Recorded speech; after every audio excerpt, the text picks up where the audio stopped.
Chapter 1 1451 Small Beast and Ice Fiend. Of the flying spirit tribe, beings only two stood still in the air and showed no intention of attacking.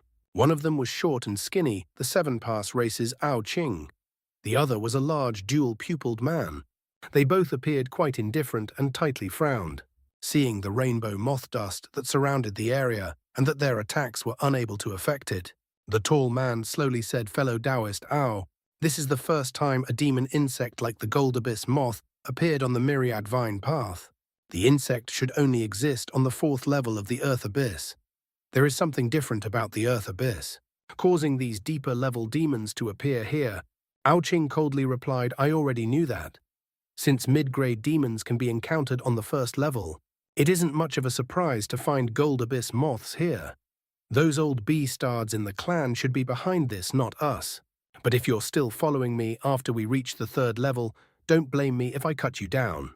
The tall, dual-pupiled man's gaze drifted off as he sullenly said, "Lady Ao is so heartless, but you've taken my heart nonetheless.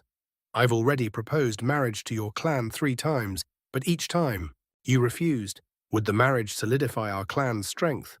And from the rumors, you seem to only wish to wed the strongest holy disciple of the races. Could it be I still don't meet your standards?" He was the Nanlong's Fei Ye, a character as famous as Zhu Yinzi and Ao Qing. Ao Qing smirked. "That's right. The 7-pass race's holy disciples may only marry the strongest individuals of other branches. Others may not know about your skills, but I do. Your meager strength isn't enough for me to consider you. I may as well extinguish your vain hopes." Glaring at Ao Qing Fei, Ye said, "I know that fellow Taoist Ao's abilities are powerful, but I don't believe the difference is so vast. I also don't believe there are others more suitable than me. If I am not considered, you must think of the others to be lesser as well. Or perhaps you fancy that Qi-Rong youth named Zhu. In that case, I will find him and kill him. Zhu Yinzi, he is suitable. If you feel dissatisfied, go and find him. However, I've also found someone else interesting during the gathering. Although I hadn't personally witnessed his power, I feel like his abilities are no lesser than mine. Which branch is he from? Tell me, I will go to this person. If his abilities are greater than mine, I'll leave you alone. But if he isn't, hehe." Fei Ye's expression quickly became sinister. The two spoke as if none of the other holy disciples were present, and they viewed the gold abyss moth's attacks lightly, with the surrounding moth dust suppressing them. The other holy disciples began to use their various abilities to protect themselves and slowly withdraw inch by inch. It appeared as if they wouldn't last much longer. Ao Qing's expression stirred and she nodded. "It's fine if you want to test his abilities. That Tianpeng holy disciple seemed to be surnamed Han, and his face is unfamiliar. I don't know much else about him." Amazed, Fei Ye said, "The Tianpeng holy disciple. How could the holy disciple of that puny branch be so powerful?" "That is hard to say," Ao Qing indifferently explained. "The Tianpeng are incredibly weak, but it's still possible for a genius to appear in their ranks. Don't forget that I've cultivated the most profound technique of the 7-pass race, the 7 apertures analysis arts. Its efficacy isn't something the other tribe branches can hope to achieve. Although I only looked at him from a distance, he gave me an unfathomable impression. If you truly pick a fight with him, try not to throw away your life." Fei Ye forcefully said, "That's fine, but if you're mistaken, I'll be heading over to your clan when the trial is over, and I'll ask again to wed you. Don't forget, your rite of transformation is only a few more years. This time you won't have the opportunity to refuse me." Ao Qing raised her head and snorted, "You actually know quite a bit." "That's right. In 3 years, I won't be able to delay my coming-of-age ceremony any further, and my clan hasn't been able to find anyone in the same generation that is stronger than you.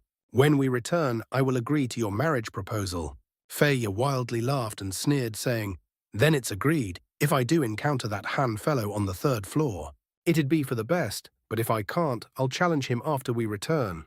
Since you have your sights on him, he shouldn't fail the trial. Do as you wish." Ao Qing glanced around and indifferently said, "These insects are somewhat irritating. Will you get rid of them, or will I? Leave it to me. It's only a slight effort." The large man smiled and suddenly pressed his hand against the back of the sword. Suddenly, The sword hummed and surged to the sky, turning into a mass of dense golden light as it circled in the air. Meanwhile, Fei leapt forward, turning into a strange bird with a worm head and a whale tail. He unfolded his wings and shot straight up. In several blurs, the large bird arrived at the mass of golden light and fused as one. When the surrounding moths saw him emerge from their defenses, they let out cries as they directly swarmed towards him. But before they drew close, countless clouds of dust rushed to the golden light ahead of them. A deafening boom suddenly vibrated the air. Soon, the golden light surged several times in size and streaked downward in an expanding violent storm.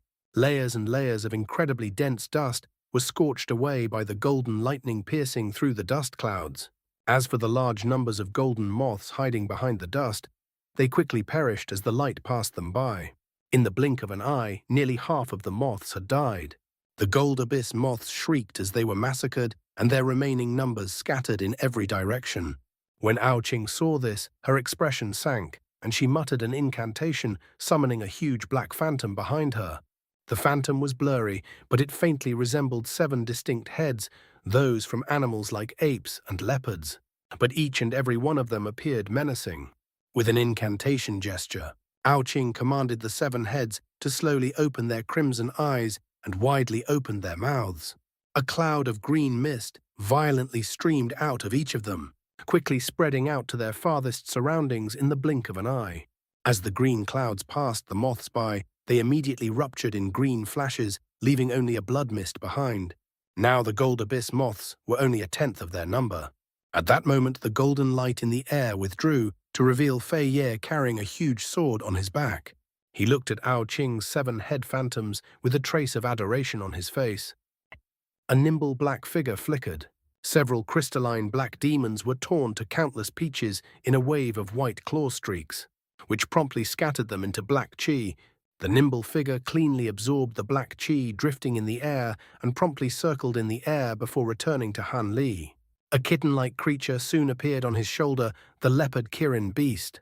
A beautiful woman, the Green Knight race's Qin Xiao, clicked her tongue in marvel as she watched from the side. She said, "I truly didn't expect Brother Han's spirit beast to deal with these ice fiends so efficiently. It acted before I could even sense they were there. Might I know the name of your spirit beast?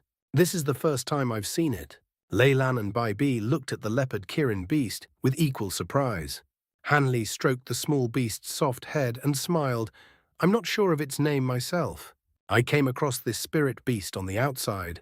I didn't expect to be so fond of absorbing the Ice Fiend's chi." Not long after they entered the Ice Fiend area, the small beast sleeping with the Weeping Soul beast in his pouch woke up and contacted Han Li through their spiritual sense connection. Surprised to see that the beast wanted to quickly be let out, Han Li didn't dare to neglect it as it was incredibly capable in spite of its young age. Before any enemies appeared nearby, the beast quickly emerged from the ring. Not long after, it appeared Han Li and the others were given a shock.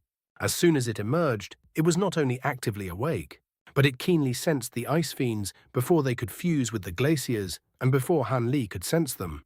The leopard kirin beast promptly pounced with claws bared, slicing them into countless pieces and absorbing their remnant baleful chi into its stomach with great joy. Although the ice fiends didn't pose a threat to them, the fiends were skilled at concealment. If they suddenly ambushed the party while they were least expecting it, it would prove incredibly troubling. To prevent this, the leopard kirin beast would simply scuttle away and let out a strange roar to the ice below, frightening away any ice fiends hiding in the deep ice sheet below. Han Li wasn't only surprised by this, but the others also grew interested in the beast. As such, the party continued on their way, with the leopard kirin devouring over 1,000 ice fiends. The beast's patterned yellow fur began to faintly shine with white light. The beast's cultivation appeared to greatly progress. As Han Li turned a blind eye to the beast's actions, he couldn't help but ponder to himself with chin in hand. Chapter 1. 1452, Demon King Ice Fiend. Because the leopard kirin beast only had the strength of a nascent soul cultivator when he first tamed it, Han Li rarely sent it out against enemies. But after he gave it an unending supply of rare medicine pills, its cultivation made huge bounds, and it now had the strength of a demon beast at the peak of grade 10.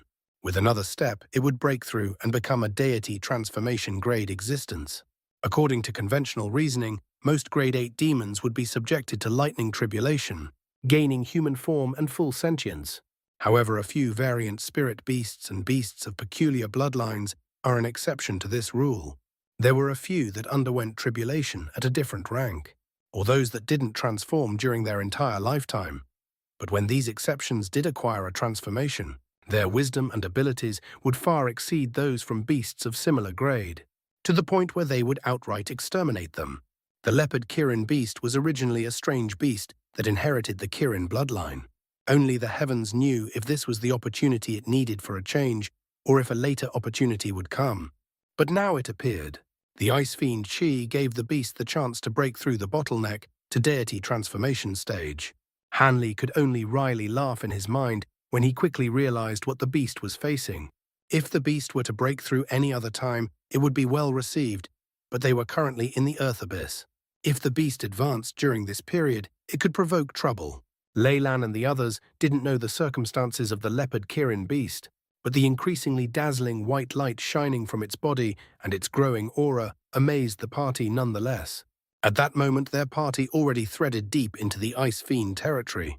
They've nearly traveled halfway through the area. After the leopard kirin beast devoured another mid-grade Ice Fiend, it crouched back down on Han Li's shoulder and closed its eyes drowsily.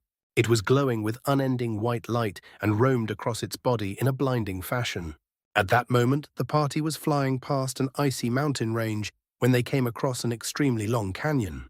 Black winds stormed in the skies above it, appearing as if only the canyon was safe to pass through.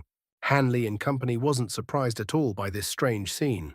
They've seen this several times on their journey already, and they made their way into the canyon without any hesitation. The canyon wasn't very wide. It was only about 1 kilometer wide, but it was 3,000 kilometers deep. With the addition of the black winds whistling above them, they felt an indescribable gloominess cloud their mood. Fortunately, Han Li and company were unordinary people and didn't allow this strange atmosphere to cloud their thoughts. But then Han Li's expression stirred as he heard a roar and he couldn't help but turn his head. The leopard kirin beast, crouching on his shoulder, stood up on its hind legs and widely opened its eyes. Its fur stood up on its back as if faced a great enemy. Han Li was stunned. The beast encountered so many ice fiends, but it never reacted like this. Could it be that, as the thought flashed through his mind, he came to a sudden stop? The others stopped one after another behind him and began to look around with suspicion. Without speaking a sword, Han Li looked ahead of him with blue light flickering from his eyes. Before the others could ask anything, he suddenly waved his hand in front of him. Golden light shot out from his palm and sliced at the canyon's depths. A huge boom erupted, and golden light flashed through the darkness. It cleaved through the ice at the very bottom of the canyon, creating a narrow, long crack. A strange cry of pain sounded from underground, followed by a violent burst of black chi. In the blink of an eye, a 30-meter large ball of black mist had condensed.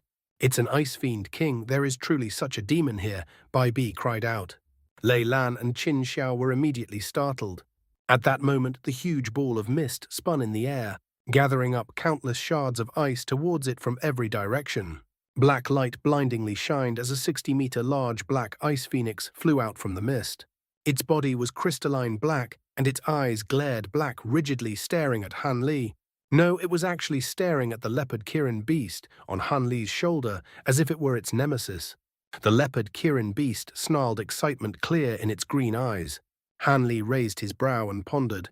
Then he grabbed the small beast from his shoulder, and to the shock of everyone he mustered his strength. Throwing the beast high into the air, Han Li promptly spread his wings and disappeared in a flash of azure white lightning, only to leave a clap of thunder behind. In the next moment, thunder rang above the ice phoenix, followed by Han Li's swift appearance. His shoulder blurred and a chain of after-images passed by the phoenix as he made his way below it. The ice phoenix paused in surprise, soon letting out a cry of anger. It stretched out its claws to crush Han Li, a meager insect in its eyes. The black 3-meter-long claws immediately grabbed a hold of Han Li. However, Han Li didn't seem to care. His hands blurred as black-white fists left a torrent of after-images above him. Booms deafened without end as black-white light erupted from the claws. The two huge claws began to break before shattering like porcelain. They crumbled inch by inch until they were no more.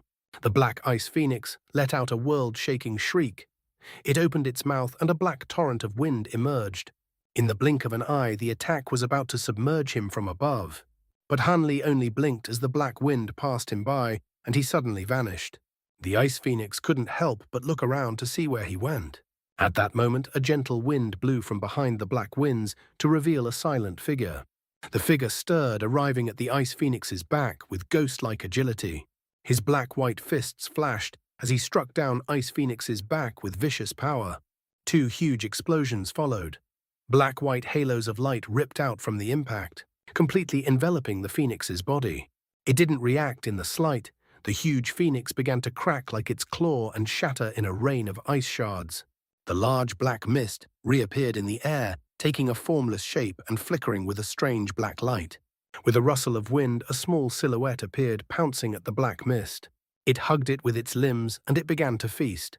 Its nose snorted with clear excitement. This was the leopard kirin beast that Han Li had tossed high into the air. After the beast fell, it saw that the ice phoenix formed from the black mist was shattered. Of course, it wasn't about to turn away from such a great prize. It happily leapt forward and began to devour the mist. Since the black mist was a so-called ice fiend demon king, it was unwilling to be eaten by this small beast by all accounts.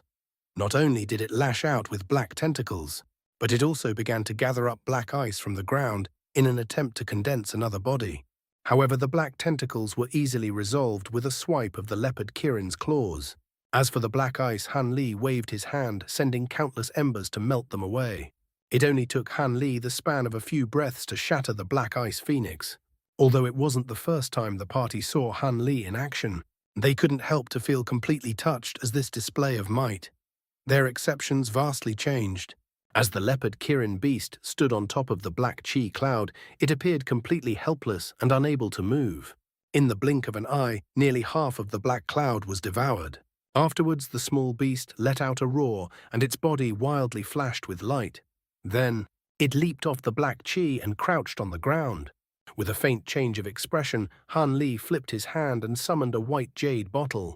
He pointed it to the remnants of the black chi and muttered an incantation. The jade bottle twirled, and its lid flipped, spouting out an azure mist. The mist roiled and gathered up the remaining strands of black chi before absorbing them back into the bottle. Bai Bi and the others couldn't help but show a trace of envy. Although the ice fiend was called a demon king, in truth, an ordinary deity transformation-grade existence could easily deal with it. However, they were also rarely seen. The pure chi of an ice fiend demon king could be used to refine pills tools, or even cultivate secret techniques. It was far more valuable than the chi of a common ice fiend. However, since the demon was defeated by Han Li, they didn't dare to complain. A short moment later, the remaining ice fiend chi was completely absorbed into the jade bottle. Han Li waved his hand, retrieving the bottle in a streak of white, and had it disappear into his sleeve. At that moment, he glanced at the leopard kirin beast, with a trace of worry. It was curled up with white light repeatedly pulsing from its body as its eyes drooped. As Han Li was connected to its mind, he could sense the beast's excitement, fear, and anxiousness all mixed into one. He sighed and slowly descended from the sky. He landed at the side of the beast and knelt down. He rubbed the beast's head and stroked its soft fur. Afterwards, he attempted to calm it with his spiritual sense. The leopard kirin beast licked Han Li's hand with its pink tongue and began to gradually calm down. Chapter 1. 1453 Advancement. At that moment, the line of white light lit up from the pitch-black sky. Soon, they scattered and white motes of light began to slowly drift down. Meanwhile, the white light on the surface of the leopard kirin beast began to turn pink. A wondrous fragrance began to emit from this body, arousing a sense of deep hunger to those that smelled it. It was as if the leopard kirin beast had turned into a rare delicacy. Baffled by the actions of Han Li, and the small beast Bai Bi and the others were startled when they caught the scent. The scent of blackened meat. "Brother Han, your spirit beast is about to advance," Bai Bi said with a changed expression. Han Li stroked the small beast's fur a few more times before standing up. "That's right. I'll need to stay here for the day." With an unsightly expression, Bai Bi said, The advancement of a spirit beast is a happy occasion, but it is inconvenient to happen here. Once the scent spreads, all the demons in the Ice Fiend territory will gather. If we're not careful, a powerful high-grade demon could appear and put us in danger. An icy glint flashed from Han Li's eyes as he indifferently said, "I know that, of course." "Brother Bai, would you have me leave my spirit beast here? I didn't mean that, only—" When Bai Bi heard Han Li's unfriendly tone, he tried to explain himself. Han Li waved his hand and said with a resolute tone, "Regardless if you feel it is dangerous, you may leave, but I will stay." When they heard him, Bai Bi and the others looked at each other in dismay, and they couldn't help but wryly smile. They didn't find Han Li's attitude out of the ordinary. They couldn't persuade him to choose them over his evolving spirit beast, over them with words alone. At that moment, Han Li didn't pay attention to the other three and busied himself with other matters. The small beast's advancement will take at least an entire day. During this period, the scent it emitted would attract the nearby demons. Of course, since this was the Ice Fiend territory, the most demons would be Ice Fiends. Azure light flashed from his body as he soared into the air. He swept his hand past his storage pouch and summoned piles of formation flags and plates. He lifted them all with a single hand. Tens of streaks of light scattered in every direction, vanishing into the air without a trace. A chain of explosions sounded from the ground as 10 pillars of red light rose from the ice. Soon after, a 100-meter-wide spell formation was erected over the icy ground. The spell formation contained strange designs and scarlet talisman characters. A scorching aura spread out, filling the air with a burnt scent. This was a fire-attributed formation set that Han Li spent many spirit stones to acquire back in Deep Heaven City. It was called the Encompassing Flame Death Formation.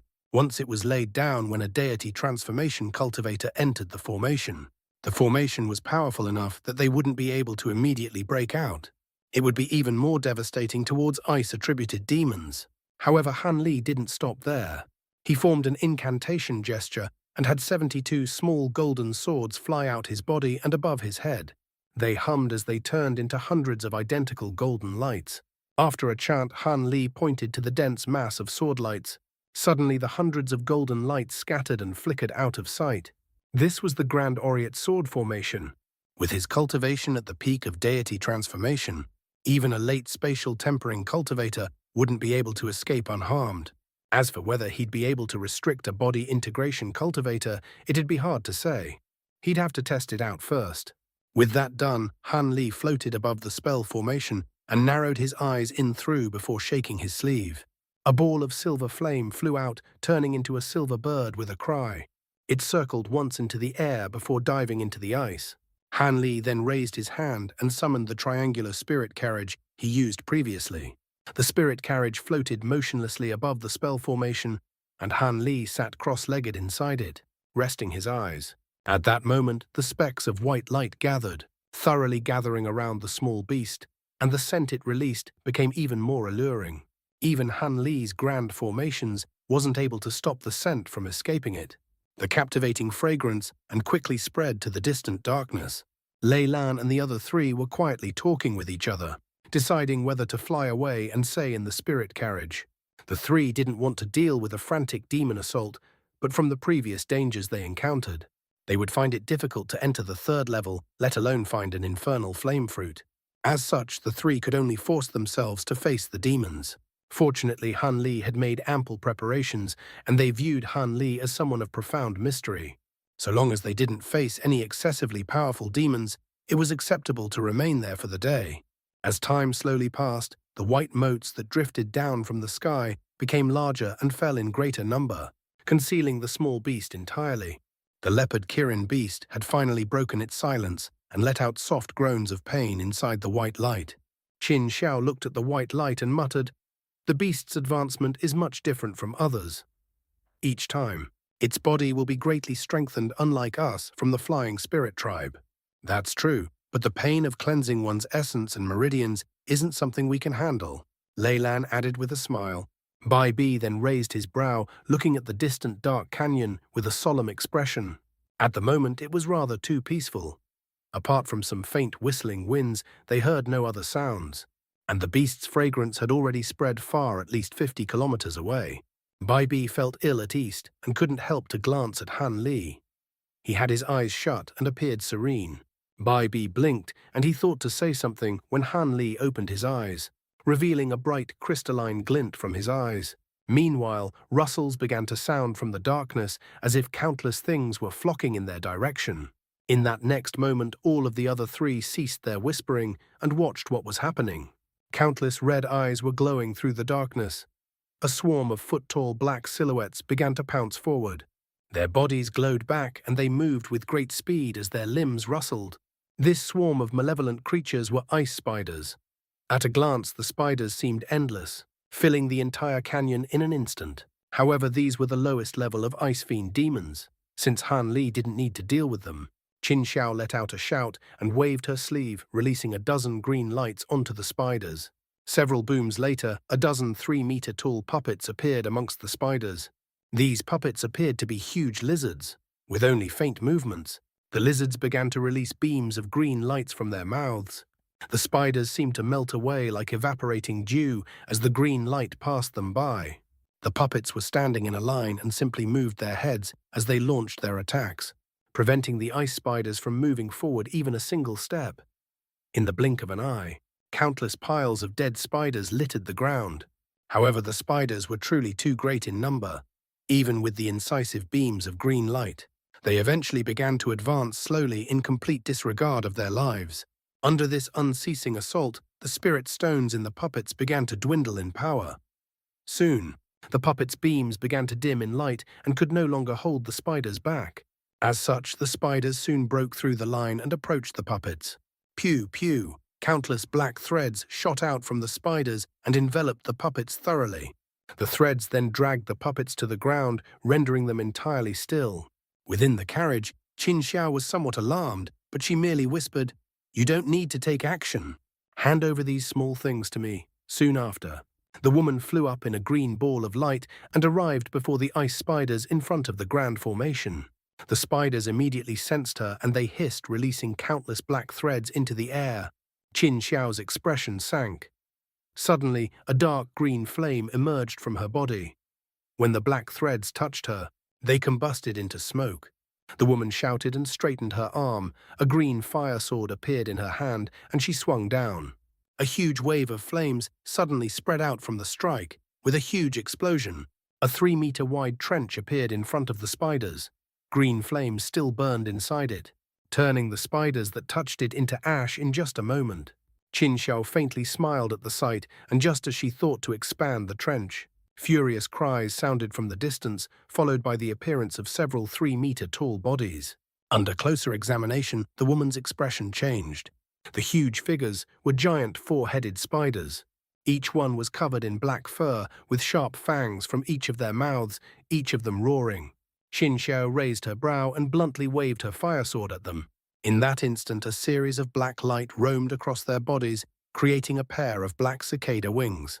With a tremble, their wings took them into the air. Qin Xiao's relaxed expression instantly changed when she saw this.